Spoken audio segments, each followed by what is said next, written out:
Bonjour tout le monde, bienvenue dans Face à Raju pour un nouvel épisode. Ça me fait plaisir de vous voir. Bah oui, c'est Raju, vous avez reconnu. Hein. Et les réseaux sociaux, ça change pas. Street Show et Face à Raju, je le répète à chaque fois, c'est lié. Donc vous nous retrouvez sur Instagram, sur Facebook, également TikTok. Cartonne sur TikTok. Et la chaîne YouTube, c'est Face à Raju. Mon invité aujourd'hui, c'est une comédienne, Souad Amidou. Bonjour Souad. Salut. Comment tu vas?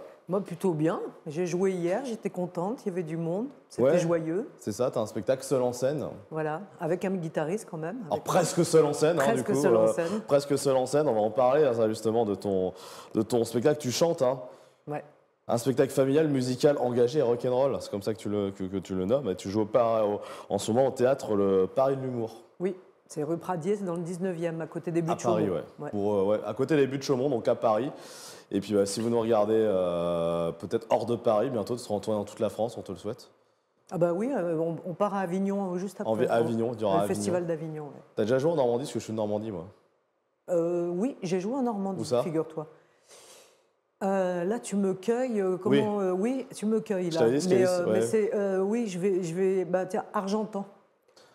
Oh la vache, ouais. D'accord, ouais. Parce que moi je viens d'Avranches, la région d'Argentan. T'as jamais joué près du. J'ai joué 2 fois en Normandie. Argentan et près du Mont-Saint-Michel. Attends, les Mares-Plates.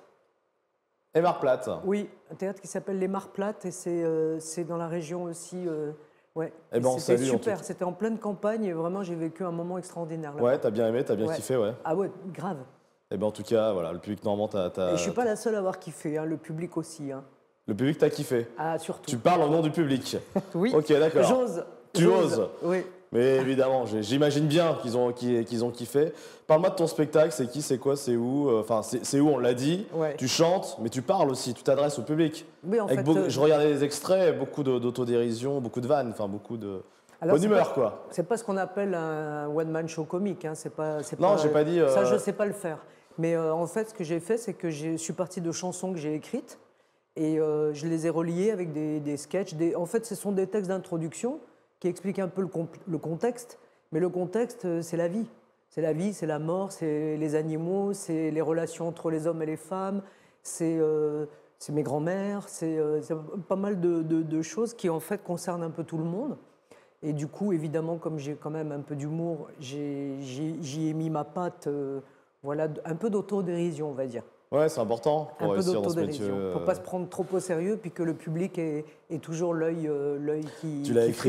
Tu l'as écrit, donc, ce spectacle? Ah oui, intégralement, oui. Les chansons aussi, les musiques aussi. Ça fait combien de temps que tu l'as écrit? Écoute, pour tout te dire, je l'ai écrit pendant le confinement.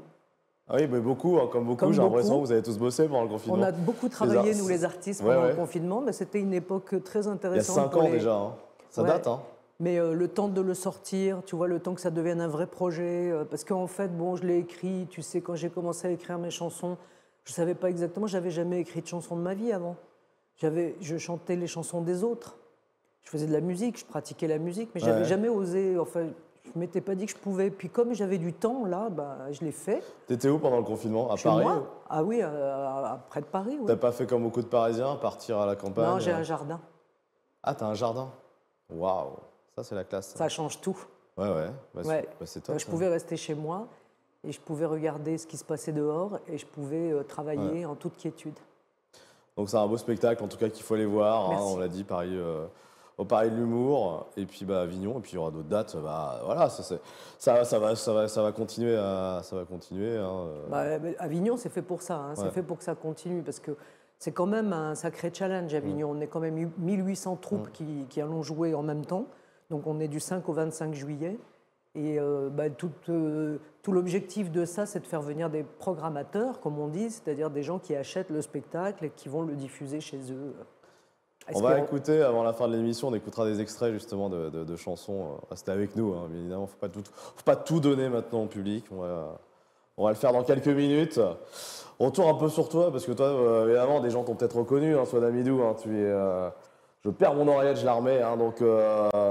actrice, comédienne, comme on peut dire, voilà, tu as joué au cinéma avec Claude Lelouch, avec un certain Steven Spielberg également. Munich, c'est 2005, hein, Munich.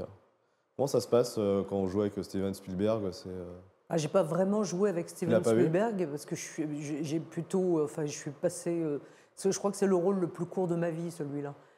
Et le plus long de ma vie, c'était La valise en carton de Michel Wynne à la télévision. Là, c'était un beau feuilleton où je faisais le rôle de Linda de Souza. Ah oui.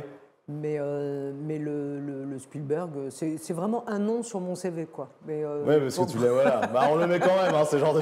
Voilà, même si c'est 3 secondes, c'est quand même 3 Oui, secondes. Toujours 3 secondes de plus que moi. Ça, 3 secondes, c'est 3 secondes. Il faut les prendre. Voilà.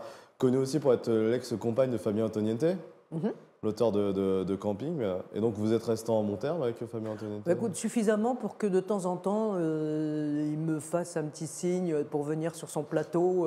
Tu as joué en 3-0, notamment? J'ai joué dans 3-0, et dans le dernier 4-0, il m'a demandé de venir faire une petite journée avec eux. Ah oui. J'avais le beau Gérard Lanvin en face de moi, donc j'étais gâtée. J'avais mon ex-mari derrière qui protégeait le plateau et qui était... non, très gentil, on est bons amis. Et puis c'est surtout le père de mon enfant et le grand-père de mes 3 petits-enfants. Donc de toute façon, on a un lien indéfectible. Bah forcément, vous êtes liés à vie, quoi. Ça crée des liens, voilà. Vous êtes, oui, forcément. Ça, forcément. Oui, oui. Ouais. Mais par contre, Camping, non, il t'a pas rappelé pour les... Bah, j'étais prévue à la base sur Camping. Ouais. Et puis il y a eu un problème, c'est que l'acteur avec lequel je devais jouer, le regretté Jacques Villeray, est mort. Effectivement, ouais, t'as raison, parce qu'il savait qu'il devait jouer... Il devait jouer là-dedans et je devais faire sa femme. Ah, tu devais jouer à la place de Mylène de Mongeau. Et voilà. Et finalement, quand Jacques Villeray est mort, en fait, ils ont changé complètement de braquet, ils ont changé de couple, en fait. Oui, Mylène de Mongeau et Claude Brasseur, voilà. parce que ça, je savais que c'était Jacques Villeray et je ne savais pas que c'était toi aussi. C'était un autre état d'esprit. Et c'était joli, j'avais un joli duo avec lui à faire, mais bon, ça s'est pas fait. C'est dommage, mais j'aurais bien aimé, mais voilà. Ah oui, c'est sûr qu'on aurait... Histoire d'aller passer des vacances payées au flot bleu, quoi. Ouais, du côté de Gujan Mestras, je crois que c'est ça. Non, puis il y avait une bonne équipe, j'aimais bien. Bon, en tout cas, peut-être s'il y en a d'autres, on ne sait pas. On ne sait pas. On ne sait pas de quoi elle fait. Mais donc, et puis, bon, tu as joué dans, on le dit, t'as vraiment une carrière au cinéma et un film, ça je t'en ai parlé en off, que j'adore. 1996, je crois que la sortie c'est novembre, fin d'année, ou peut-être avant, je sais plus, enfin bref, 96, le plus beau métier du monde. Donc, toujours le rôle d'une prof dans une banlieue au collège Serge Gainsbourg. Je sais pas, il existe vraiment ce collège? Non, je crois pas. Ah oui, c'est vraiment inventé. Je crois pas, mais je suis pas sûr de ce que je te dis. Voilà. Donc, un casting avec beaucoup de regrettés. On pense à Tiki Olgado, Guy Marchand. Mousse Diouf également. Un des acteurs encore très très phares que j'adore aujourd'hui, qui est encore au top du top, tu vas me dire ce que tu en penses, Roche Dizem. Alors je dis, c'était un de ses premiers rôles. C'est un de ses premiers, mais là... il débutait, il était tout jeune. Là. Ah ouais, mais là, il est encore tellement ouf. Et il déchirait. Il a toujours déchiré. Il avait une présence incroyable. Voilà. Michel Larocque également. Et puis, donc un film, un film comédie, plutôt sympa, sur des profs, un couple qui se sépare, un mari qui est, pour ceux qui ne l'ont pas vu, qui est muté, le mec est muté dans un collège. Et ce mec en question, c'est Gérard Depardieu. Il est souvent rediffusé, donc il n'y a pas beaucoup de gens qui ne l'ont pas vu celui-là, parce que c'est vrai qu'il est quand même... C'est Good Vibes. Il est rediffusé quand même très régulièrement. Et puis avec Cécile Laligan, que je salue et que j'embrasse. Et Cécile Laligan, que nous embrassons très fort. Ah oui, ça, il fallait que j'embrasse Cécile. Et donc Gérard Depardieu, évidemment, qui joue dans ce film. Aujourd'hui, alors c'est très compliqué aujourd'hui d'en parler, Gérard Depardieu, mais on en a parlé en off, c'est pour ça que là on en parle. Et tu me disais qu'avec toi, Gérard Depardieu, c'était bien, quoi, c'était sympa. Moi, j'ai rien à reprocher à ce monsieur. Il a toujours été gentil avec moi. Je l'ai connu sur Le Grand Frère, 14 ans avant Le plus beau métier du monde. C'était en 82 et j'étais toute jeune. C'était mon premier film important. J'avais 20 ans. Franchement, il aurait pu me manger toute crue. Non, il a été très, très correct, très gentil. Il a été attentif et il était tout aussi attentif sur Le plus beau métier du monde. Mais ça n'empêche pas que tout ce qui se passe, je comprends. Enfin, je veux dire, ça peut être insupportable d'avoir quelqu'un qui pince les fesses, qui fait poète-poète en passant, qui fait du bruit, qui grogne. Il y a des gens qui ne supportent pas ça. Mais tu l'as vu, toi, ce reportage de Moi, j'ai un humour moi, j'ai un humour de corps de garde. Ouais. Alors, moi, je suis très rieuse. Il y a des trucs qui me font rire, mais en fait, les mecs me font rire, mais parce que je les trouve lourdeaux, quoi. Parce que tu comprends le délire. Je comprends le délire. Et donc, du coup, c'est pas... Après, maintenant, il y a des choses qui ont changé aussi. Il y a des choses qui sont devenues totalement inacceptables. Et puis... il y a aussi une chose que je veux dire à la décharge de Gérard Depardieu, c'est que lui, il ne fait pas les choses en douce. contrairement à d'autres. Ah oui. C'est-à-dire que c'est un gros lourd. Oui, ça va être ouvertement, quoi. Mais c'est ouvert. Il ne va pas passer derrière et te murmurer à l'oreille une saloperie en te pinçant les fesses sans que personne s'en aperçoive. Ah oui? Alors que c'est le style de beaucoup d'autres. Qui ça? Ah, je ne te dirai pas de non. Je te dirais pas de non. J'aurais essayé. Oui, tu peux essayer.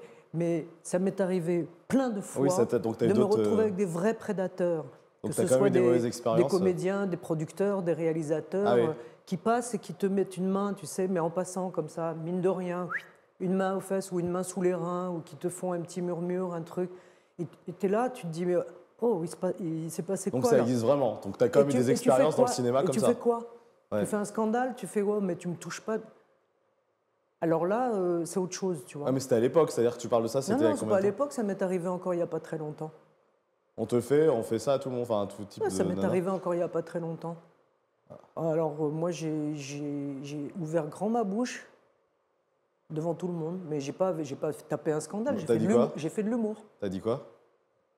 Je ne vais pas le dire parce que je ne veux pas que les personnes se reconnaissent, mais j'ai dit un truc qui fait que ça s'est gelé sur le plateau. Ah ouais, t'as mis la personne était mal à l'aise après, quoi. Ça s'est gelé. Ouais. Mais tu trouves ça bien, cet effet MeToo, que justement, il y a eu ça, que ça fait pas longtemps, c'est quoi MeToo? Il y a quelques 2018, 2019, c'est ça à peu près? Oui, c'est pas vieux. Pour le cinéma français, je pense que c'est même bien après 2018. Je pense que ça date d'il y a 2 ans. C'est 2022 plutôt, je dirais, moi. D'accord. Tu vois, parce que 2018, c'est plutôt aux États-Unis, c'est plutôt. Oui, et puis il y a eu des MeToo de ceci et de cela. Il y a eu l'affaire Polanski. Mais le MeToo cinéma, c'est depuis le retour de Judith Godrèche. Et Adèle Haenel aussi. Et Adèle Haenel avant, ouais. Adèle Haenel avant qui avait balancé aussi des choses. Mais nous sommes toutes victimes, toutes les comédiennes et toutes les femmes qui sont dans le cinéma, nous sommes toutes victimes de harcèlement. Toutes. Toutes. Des plus jeunes aux plus âgés, des moins connus aux plus connus, de la dernière maquilleuse à la... On est toutes victimes de harcèlement. Tu dis vraiment tout le monde, quoi. C'est quand même fort ce que tu dis, quand même. Non, mais tout le monde. Ouais. C'est une maladie de ce métier. C'est une maladie, et c'est une maladie institutionnalisée. Il faut le savoir. Parce que tu sais qu'en disant ça, tu vas peut-être t'attirer les foudres. Mais ça fait longtemps que je suis blacklistée, moi. Parce que j'ai balancé à une époque. Ah oui, c'est parce que tu as trop parlé. Mais à une époque où personne ne balançait. Moi, j'ai balancé parce que j'avais trouvé insupportable le comportement d'un réalisateur, et je l'ai dit. Et là, on m'a dit, tu travailles plus, voilà. Ah oui, donc tu penses que dû à ça, c'est... ouais. C'est ça qui nous arrive à nous, c'est l'invisibilisation, parce que quand on ose ouvrir la bouche pour dire voilà ce qui se passe, on nous dit ah bon, eh ben au revoir. Et c'est ce qui s'est passé pour moi aussi. D'accord. Parce que ouais, tu parles, mais bon après c'est finalement c'est vrai que c'est quand même bien de parler si on subit des choses, mais il y a quand même des réalisateurs sympas, j'imagine. Moi je connais pas trop le monde du cinéma. Non, mais personne ne connaît le monde du cinéma, personne ne sait exactement ce qui s'y passe. Ceux qui le font. Et il y a des gens de l'équipe. Et moi, ce que je trouve qui est vachement bien maintenant, c'est qu'il y a des choses qui sont mises en place. Ouais. Tu vois, par exemple, il y a un truc qui s'appelle la personne qui est payée pour en fait venir coacher les scènes d'amour. Ah oui, il y a ça maintenant, j'ai vu ça. Je ne sais pas comment ça s'appelle. Enfin, c'est comme un chorégraphe. C'est un mec qui vient et qui va parler aux comédiens, qui va parler aux réalisateurs, qui va faire l'interface entre les comédiens et le réalisateur pour que tout se passe bien, pour qu'il n'y ait pas de... Voilà. Oui, il n'y a pas de voyeurisme d'un côté, il n'y a pas d'attouchement de l'autre côté, il n'y a pas de gêne. Si l'actrice, elle dit oui, mais moi, je ne peux pas montrer mon sein, je ne peux pas montrer ma fesse, je peux pas... Eh bien, on ne le fait pas. On ne le fait pas. Et toi, tu n'avais pas eu de problème avec la nudité ou Mais bien sûr. Si, tu voulais pas? Mais bien sûr, tout le temps, j'ai eu des problèmes. J'étais obligée de me battre. Mais j'étais toute seule. Il y a des actrices comme Cécile de France qu'on voit tout le temps nues, par exemple, mais il y en a qui ne veulent pas. Quoi. Enfin... Mais non, mais c'est pas que Cécile de France, on la voit tout le temps nue, c'est que Cécile de France, on a dû l'obliger à un moment donné. Ah oui, c'est oui ou tu dégages. Ah, mais qu'elle, c'est quand même quasiment tous les films. C'est pas non plus l'actrice la plus à poil de tout le cinéma français. Cécile de France, c'est d'abord une grande actrice qui a fait des films extraordinaires, qui a une filmographie gigantesque. Ça serait qui la fille la plus à poil mais ce que je veux dire, c'est que moi, quand j'avais 18-20 ans et que j'étais très très très très belle et qu'on me demandait... Mais tu es toujours très très très très belle. Si, oui, je sais. Mais quand même. Mais c'est pas pareil. Et maintenant, plus personne ne me demanderait d'être à poil dans un film, et tant mieux. Mais à cette époque-là, il fallait que je lutte, mais j'étais toute seule devant eux. Ah oui, donc tu as vraiment eu peur, en fait. J'étais une môme, j'étais une petite jeune fille, et j'étais seule devant des producteurs et des réalisateurs à qui je disais non. Je ne veux pas qu'on voit mes fesses. Non, je ne veux pas qu'on voit mes seins. Non, je oui. ne veux pas que la caméra descende en dessous de cette... Non, je ne veux pas. Et j'étais seule avec eux. Il n'y avait personne à côté de moi. Il n'y avait pas d'agent. Il n'y avait pas... Et heureusement que j'avais un père et une mère, mais qui étaient des tigres, quoi. Ouais, parce que maintenant, oui, c'est ça. Maintenant, il y a des contrats. Oui, maintenant. T'avais pas d'agent peut-être à l'époque, quoi? Si, j'avais un agent. Et mais ça, elle n'était pas sollicitée pour ça. Et si jamais il y avait, parce que la nudité, il en était question dans le scénario. Hein, la nana, elle fait l'amour avec le mec. Elle va pas faire l'amour en pyjama jusque-là. Ah oui. C'est logique qu'il faut que je me déshabille un petit peu. Mais préalablement, j'ai pas mis sur le contrat, si vous voulez. Oui, mais... Il ne faut pas que telle zone de mon corps soit filmée. Non, mais ça, j'entends bien, mais il faut bien comprendre aussi que des fois, il y a des scènes, ça dépend. Bah, si c'est comme tu dis, c'est la nudité, c'est normal qu'on voit de la nudité, ça fait partie du scénario, ça fait partie du cinéma en général. Oui, mais c'est pas obligé que ce soit intégral, et c'est pas obligé que ce soit filmé d'une certaine manière. On sait très bien que les gens vont venir chercher ça aussi. Pas oui, que ça, on n'est pas dans du porno, on parle pas du tout de ça, on est d'accord. Moi, je suis pas une actrice érotique. Oui, mais même de l'érotisme, enfin, c'est encore en dessous de l'érotisme, mais ça fait quand même partie, il y a beaucoup de films où l'acteur et l'actrice, les deux, vont se retrouver. Bon, surtout les actrices. Hein. Ah, tu trouves? Oui. Moi, je trouve qu'il y a aussi beaucoup d'acteurs. Montre-moi Depardieu, on parlait de Depardieu, il est tout le temps à Walp. Oui, mais, et même quand il était beaucoup plus épais, même il est à poids. Enfin, je sais pas, Christian Clavier, quand il était plus jeune, on le voyait souvent. Thierry Lhermitte aussi. Michel Larocque, par contre, on l'a jamais vu à poil. Thierry Lhermitte, je l'ai jamais vu à poil, moi. Oh, si. Dans quoi? Un film que j'ai vu il y a pas longtemps, dans Les Bronzés. Hein. Il baisse son pantalon, on le voit de dos. Oui. C'est pas, tu vois, tu les comptes sur les doigts d'une main, les mecs faciulaires, c'est pas la majorité. Même Michel Blanc, on voit derrière, on voit les fesses, des carrières d'actrices. Regarde comment ça s'est passé. Pour la plupart d'entre elles, et surtout les filles de ma génération. Donc des jeunes et jolies filles, dans les années 80, qu'est-ce qu'elles ont tourné? Elles ont tourné énormément de films où il y avait de la nudité, surtout à cette époque-là. Ils étaient comme des fous, les mecs. On pense à Grâce de Capitani aussi, je pense à elle. Il y en a plein d'autres. On était toute une bande comme ça de filles. On était livrés littéralement en pâture. Mais tu penses que du coup, les femmes ont été un peu des choses dans le cinéma Mais oui, on était livrés en pâture. Un style, un type de cinéma. Je sais pas, ils avaient un fantasme. Un peu potiche peut-être, je sais pas. Enfin, je pose des questions. Non, pas forcément potiche, mais tu vois, tu prends une nana, elle est superbe, elle a un corps sublime, elle joue bien. Et puis le film d'après, c'est une autre. Ah oui. Et elle est où l'autre qui était superbe, qui a fait la une de tous les journaux parce qu'elle était magnifique et tout. Elle est où maintenant? Elle est où? Après, tu as quand même des bonnes actrices qui sont encore... Elles ont disparu pour la plupart. Ouais. Elles ont disparu du devant de la scène. Ouais. Voilà. Pour ça, moi, je suis en scène maintenant. Oui. Donc et tu en parles un peu dans ton spectacle, de ça? Non, pas du tout. Non, t'en parlais chez nous, dans Face à Radio. C'est un autre sujet pour moi. Du coup, c'est bien que tu en aies parlé aujourd'hui. C'est toi qui m'en parles. Hein. Ouais, mais t'as répondu, c'est cool. Mais c'est bien, t'as répondu. T'aurais pu dire non, te fermer. Tu n'as pas été fermé. Non, je suis pas fermé. Et ça, c'est bien, c'est ce qu'il faut. On est là pour s'exprimer dans Face à Radio et c'est ce que tu fais. Je tiens, parce que effectivement, je suis quelqu'un qui soutient Depardieu pour une raison très précise, c'est qu'il a été correct avec moi, mais je soutiens les femmes. Du coup, tu soutiens les deux camps. Non, c'est pas deux camps. C'est pas deux camps. Il y a Depardieu d'un côté, c'est pas le camp des hommes.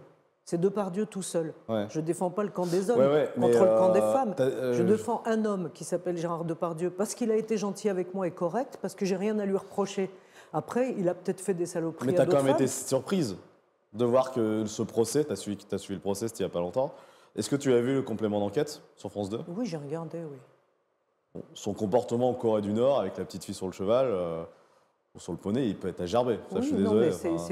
Je suis d'accord que c'est inadmissible. Moi qui suis très peu choqué, là j'ai failli vomir. Parce que ce qu'on regarde, c'est quand même un objet monté. Hein. Il y a quand même du montage. Oui, mais on le voit dire. Oui, on le voit dire. Mineur, on le voit dire, et puis en contre-champ, on voit une petite fille. Moi, je ne sais pas. Si c'est une majeure, on s'en fout, c'est drôle. Mais là, c'est mineur. Non, c'est pas drôle, c'est dégueu. Ça peut être drôle, mais là, c'est plus choquant. C'est moins choquant, dirons-nous, c'est les majeurs. Moi, je ne suis pas là. Je ne suis pas présente. Moi, la seule chose dont je témoigne, c'est là où j'étais présente. Oui, bien sûr. Les choses où je n'étais pas présente, je ne peux pas témoigner. Je n'y étais pas. Donc, je n'ai pas d'avis. Mais justement, moi, je vais aussi parler d'un sujet fort aussi, enfin une suite, c'est que est-ce qu'il peut y avoir du mensonge aussi, malheureusement, du côté de certaines femmes qui vont peut-être... Tu crois que ça existe, ça, ou pas? Ça peut exister, oui, mais enfin, je vois pas l'intérêt... Enfin, oui, il peut y avoir... Des gens qui vont en rajouter pour être connus. Oui, pour mais être, ça peut arriver, tout peut arriver. Il peut y avoir aussi des mecs qui disent non, j'ai rien fait, la main sur le cœur. Ah, bien sûr. Alors que c'est des salauds. Voilà. Mais après, c'est vrai qu'il y a beaucoup d'affaires qui sont tombées, hein, que ce soit dans le cinéma ou en dehors. On pense à PPD. Et l'abus sexuel, il est quand même plus du côté des hommes que du côté des femmes. Exactement, ça, effectivement. On ne peut pas dire le contraire. Tout. Et la plupart du temps, ce sont des femmes et des enfants qui sont victimes des abus sexuels. C'est rarement des hommes. Donc il faut remettre les choses un petit peu à leur place. Et moi, simplement, ce que je dis, c'est que voilà pourquoi je te réponds à tes questions ouvertement, clairement.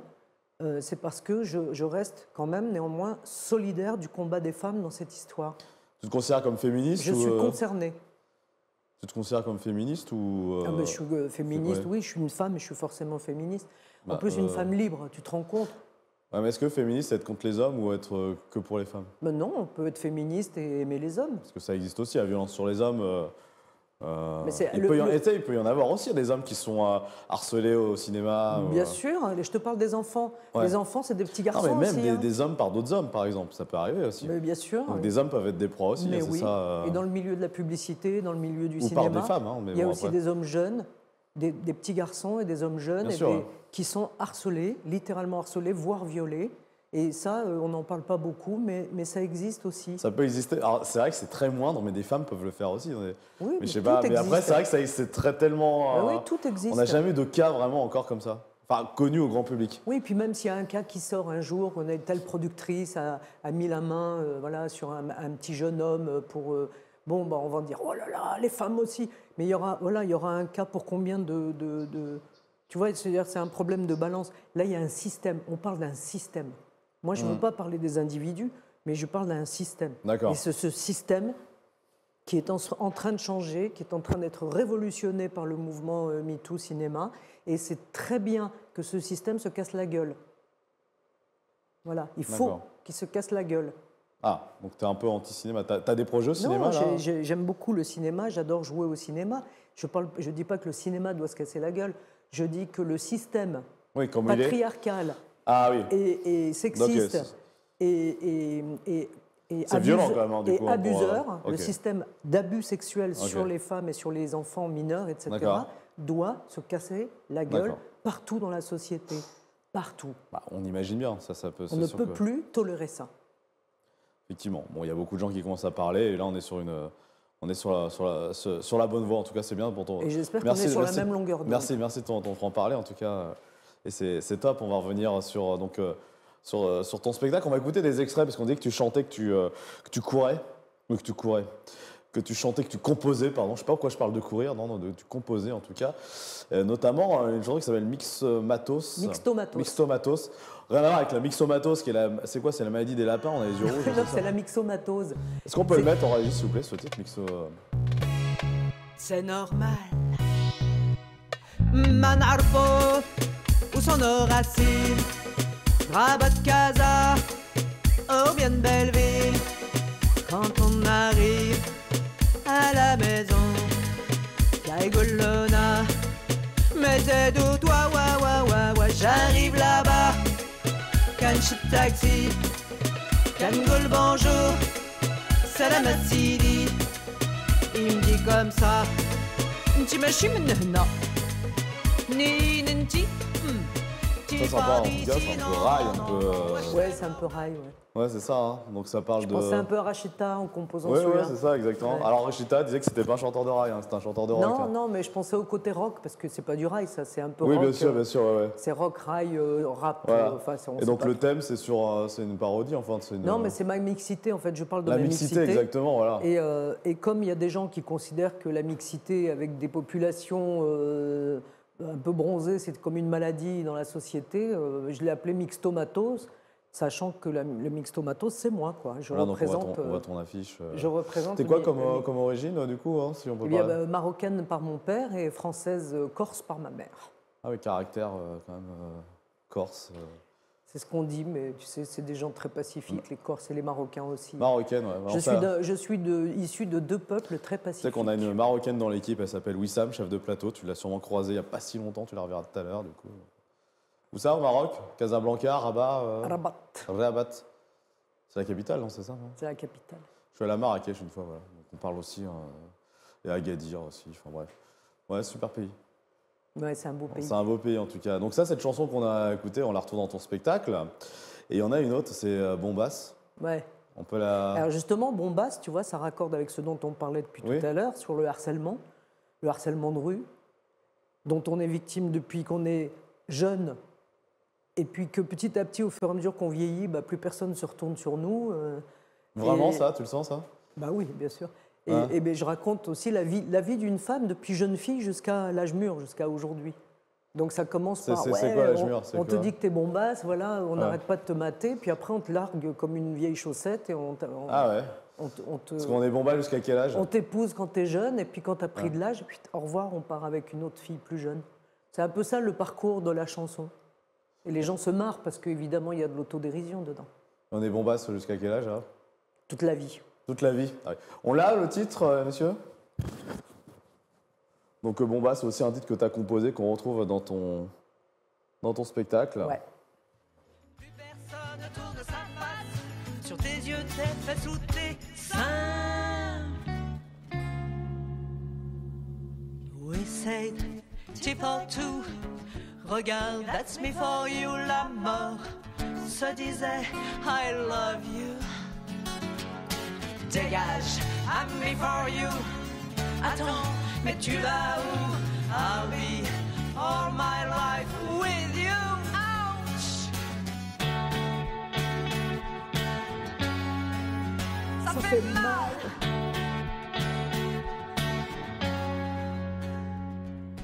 Bombass, tu changes de fringue et de godasse. On le retrouve dans ton spectacle aussi, c'est du rock, tu chantes sur scène. Je chante, tu parles, je joue de la guitare. Tu joues la guitare. Et j'ai un guitariste avec moi pour doubler le son. Et puis je danse un peu, puis je fais donc des sketchs. Et c'est assez interactif avec le public. Les gens me répondent, je leur pose des questions. Tu parles avec ton public oui, à la je fin? parle beaucoup avec le public. À la fin du spectacle, pendant même. on peut discuter avec Oui, toi, on tu t'en vas pas. discute. Tu snobs pas ton public? Des fois, les gens, ils interviennent en plein milieu d'un truc, je leur réponds, mais des fois, on rigole beaucoup. Hein. Tu vas boire des verres avec tes publics, ton public? J'improvise avec le public, quoi. Tu vas boire des verres avec ton public des fois? Bien sûr, des selfies, on va boire un coup après s'ils ont envie. On signe mon disque parce que voilà, qu'il y a des gens qui viennent avec mon disque et puis voilà quoi. Donc c'est un spectacle qu'il faut voir, on rappelle, hein, c'est au Paris de l'Humour, j'ai l'affiche devant moi. Donc ça se passe à Paris, hein, dans le 20e. 19e. 19e, j'étais presque. Hein, c'est tout public, hein, les enfants peuvent venir aussi. Oui, voilà, c'est ça. Ouais. Hein. C'est un spectacle familial.